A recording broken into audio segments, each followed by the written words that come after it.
السلام عليكم ورحمة الله وبركاته، أهلا بكم في فيديو جديد من برنامج إنجليزاوي على يوتيوب. أنا مستر إبراهيم بنحاول ندرس اللغة الإنجليزية، وأنت هنا عشان تراجع معايا مراجعة الامتحان للصف الأول الثانوي. أما نبدأ مش عايزين ننسى ندعي لإخواتنا ربنا ينصرهم ويثبتهم اللهم آمين. يلا بينا نبدأ المراجعة بتاعتنا.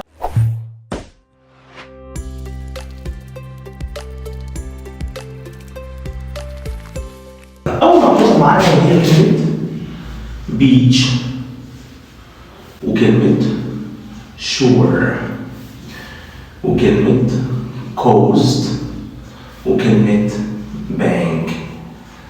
الفرق بين الثلاث كلمات، البيتش هو الشاطئ هو المنطقة الرملية اللي قدام البحر. شور معناه الشاطئ برضه بس لما تدخل شوية في المية، تمام؟ ده سميه شور.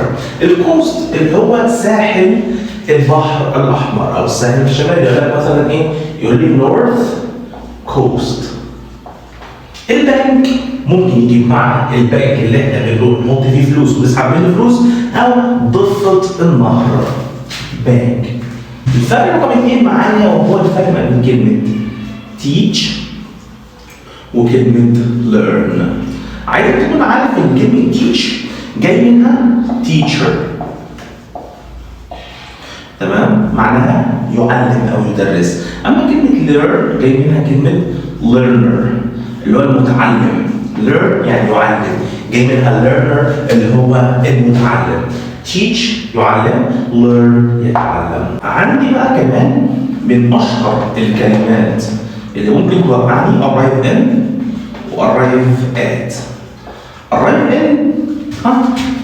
in Egypt يعني يصل إلى مصر، مدينة كبيرة، يبقى arrive in يصل إلى مكان كبير. أما arrive at يصل إلى مكان صغير. arrive at school يعني يوصل للمدرسة، تمام؟ يبقى لو مكان كبير اختار arrive at، لو مكان صغير هتختار arrive at. عندي كمان get to، بس get to يصل لمكان كبير وصغير، ده حرف جر to.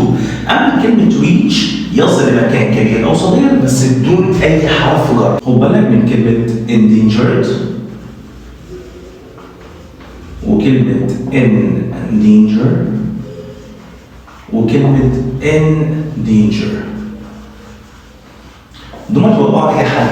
endangered يعني مهدد بالانقراض، يقول لك مثلا the lions are endangered، مهددين بالانقراض.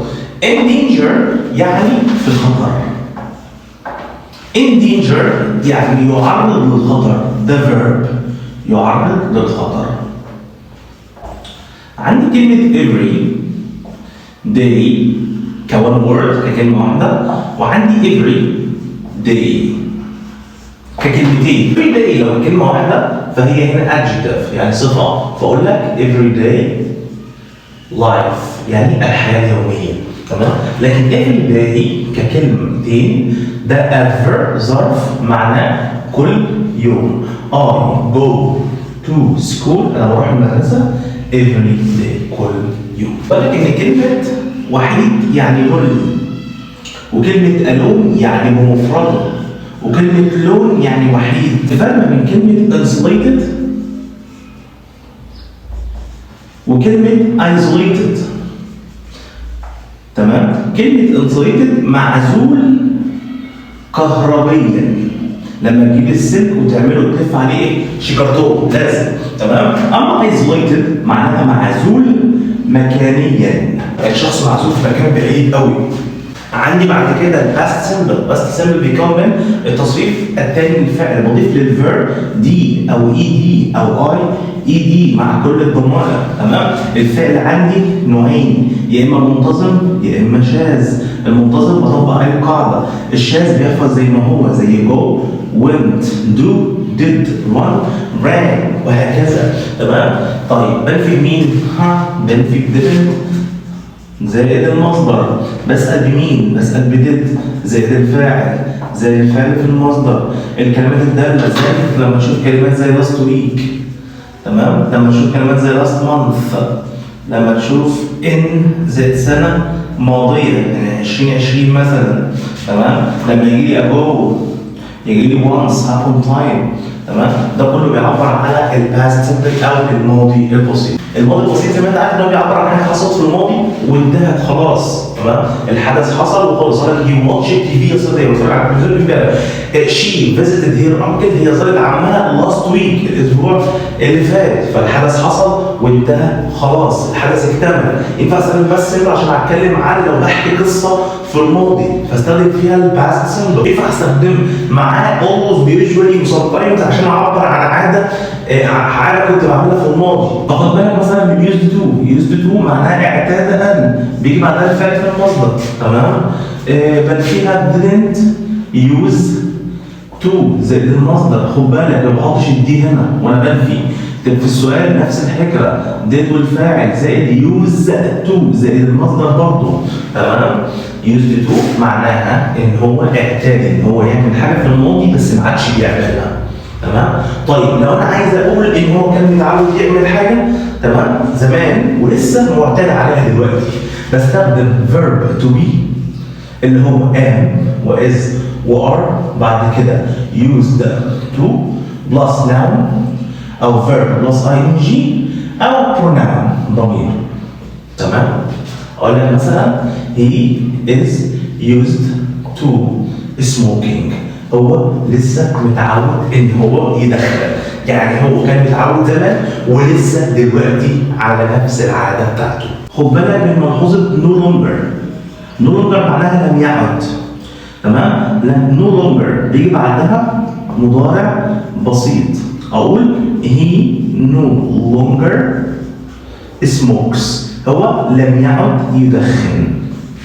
he no longer smokes. خد بالك برضه كمان من any longer و any more، معناها برضه لم يعد، بيجي قبلها مضارع بسيط بس منفي. يبقى no longer بعدها مضارع بسيط مثبت، و any longer و any more قبليها مضارع بسيط منفي. he doesn't smoke anymore، يعني هو لم يعد يدخن.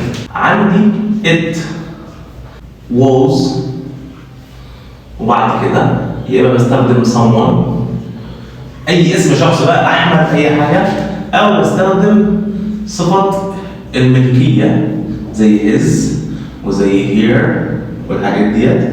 تمام؟ بعد كده habit، طبعا انت عارف ان habit يعني عاده، وبعد كده to، وبعد كده الفيرب في الانفينيتيف او المصدر.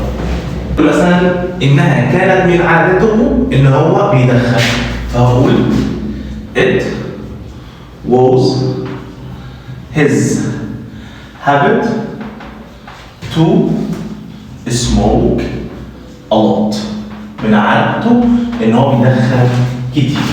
تمام؟ وبالك بقى انا عايز حاجه ثانيه، بستخدم السبجكت الفاعل was او were. السبجكت ده على حسب، لو جمع يبقى were، لو مفرد يبقى was. وبعد كده in the habit of. تمام؟ طبعا اول ما اشوف habit of هختار بعدها verb plus ايه؟ ing. تمام؟ يبقى اقول he was على سبيل المثال he was in the habit، he was in the habit of smoke ولا smoking؟ smoking.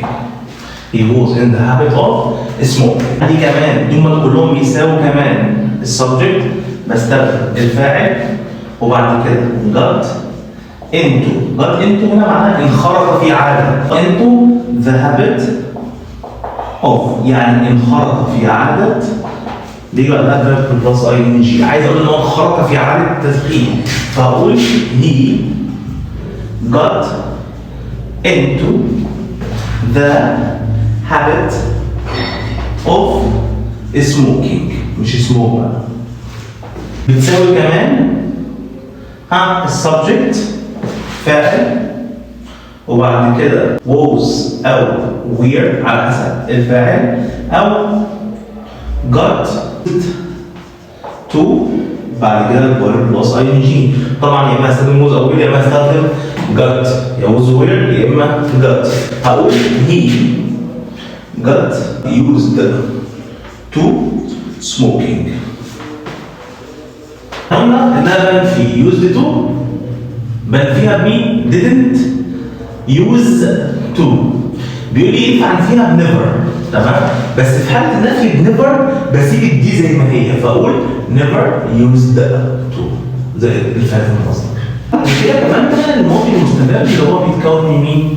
من was where زائد الفعل مضاف له ing. طبعا was مع المفرد وغير مع الجامع، بل في positive word مثلا بتقديم was وغير على الفاعل، تمام؟ طيب الاستخدامات اللي الماضي المستمر بيعبر عن حاجه حصلت بتحصل في الماضي واستمرت لفتره في الماضي، تمام؟ اقول مثلا ايه؟ هي هو was studying، هو كان بيذاكر. he was studying English إنجليزي yesterday امبارح from من الساعة from 7 to 9 من الساعة 7 للساعة 9، يبقى امبارح من 7 ل 9 كان قاعد بيعمل ايه؟ بيذاكر، تمام؟ ده كده بالنسبة لاستخدام الماضي المستمر. طيب عندي بقى الدالة عليه زي while وas وجاست as، دول بيجي بعديهم ماضي مستمر والجملة الثانية ماضي بسيط، تمام؟ معناهم بينما. هقول while I was watching TV وانا قاعد بتفرج على التلفزيون حصل ايه؟ the light went out، الكهرباء قطعت. يبقى كان في حدث ماشي مستمر عندما قطعه حدث اخر، وفي حدث تاني جاء قطع الحدث اللي كان شغال ده، تمام؟ طب ولنفرض ان الوايل از وايل واز وجاست از جم في نص الجمله اللي وراهم لازق فيهم، يبقى الماضي المستمر يجي بعدهم على طول والماضي البسيط يجي قبلهم، تمام؟ طب الجمله بتاعت وايل اي واز ورايح احط وايل في النص، تمام؟ وبعديها على طول اي واز watching TV the light went out، الكهرباء قطعت واحنا قاعدين بنتفرج على التلفزيون. بقى when بعديها ماضي بسيط والناحية الثانية ماضي مستمر.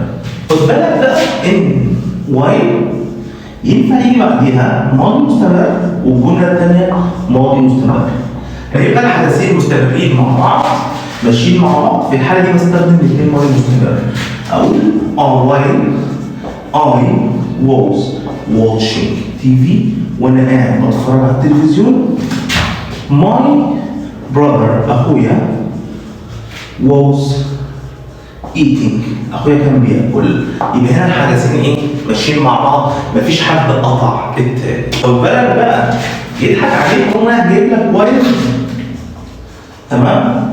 وما يجيبلكش هنا فاعل، في الحالة ديت بختار بعدها على طول الفيرب في ing. عندي كلمة اسمها during، وduring يعني أثناء، during بيجي بعدها noun يعني اسم. كلمات احنا بنكررها كتير بقى دايما، أو الفروق اللي بنكررها دايما، الفرق بين كلمة weather وclimate وatmosphere.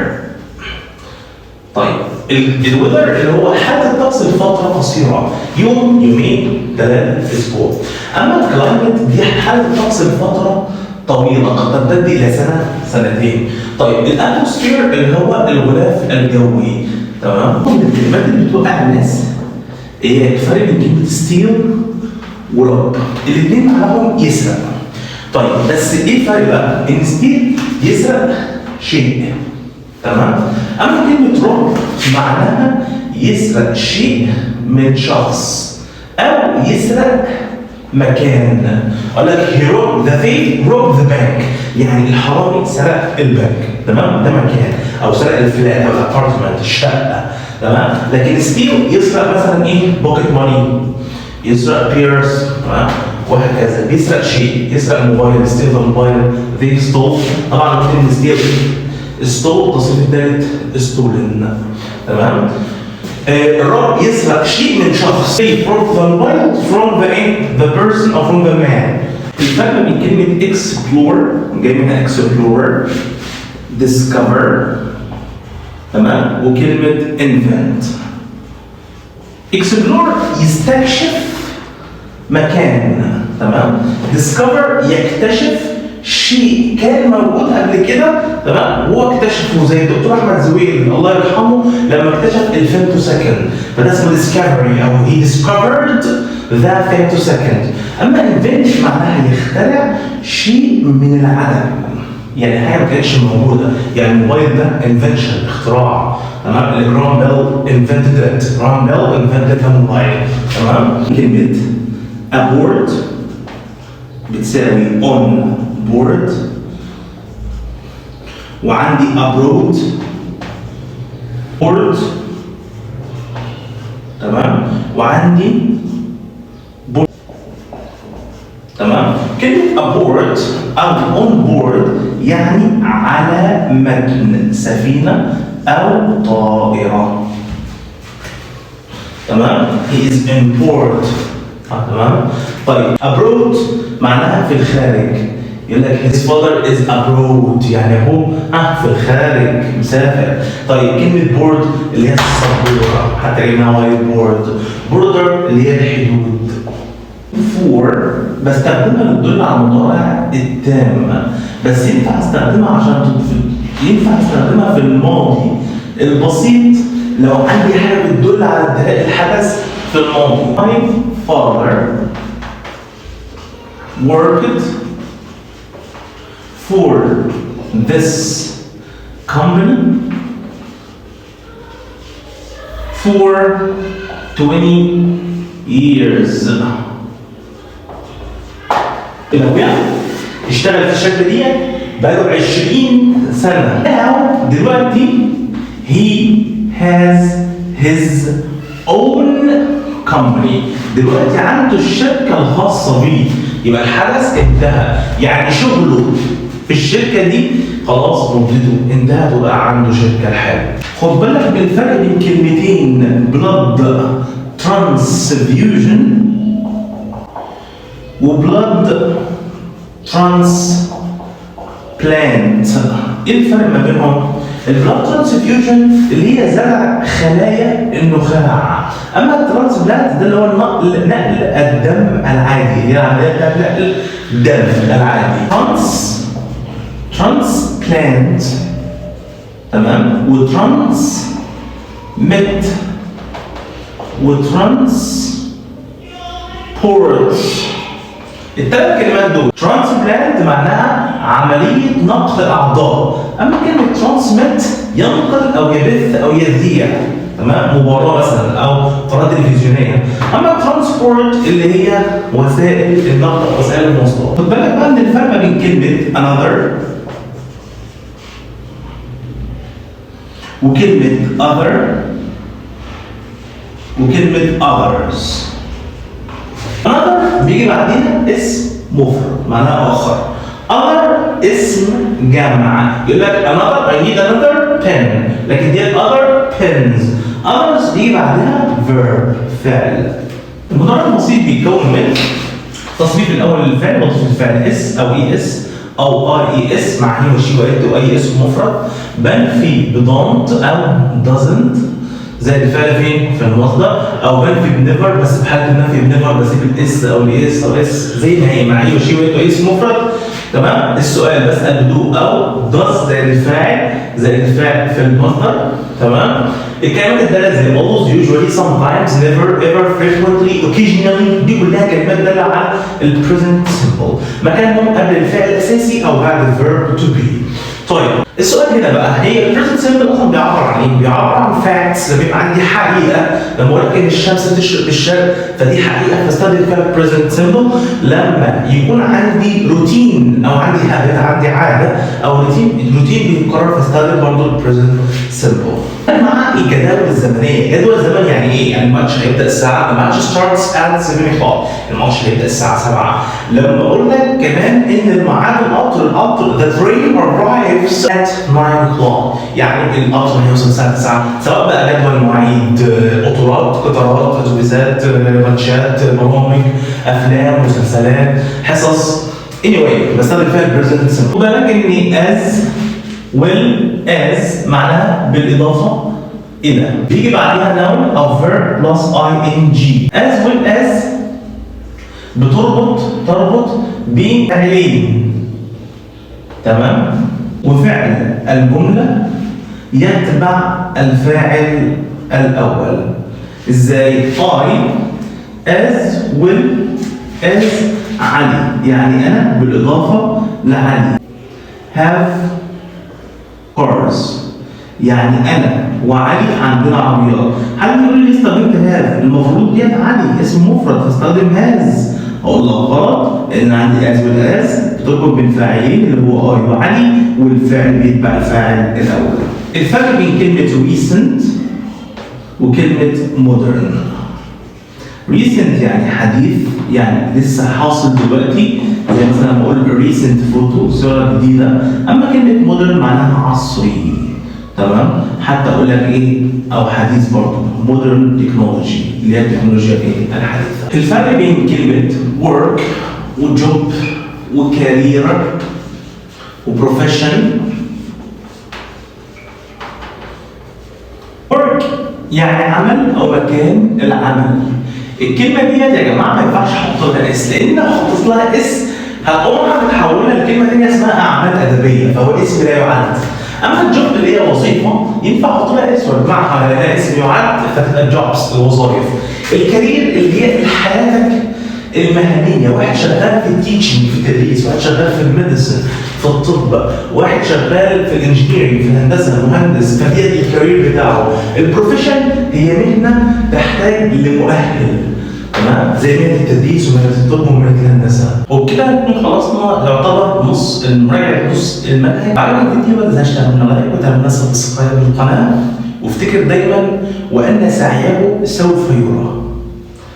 سلام.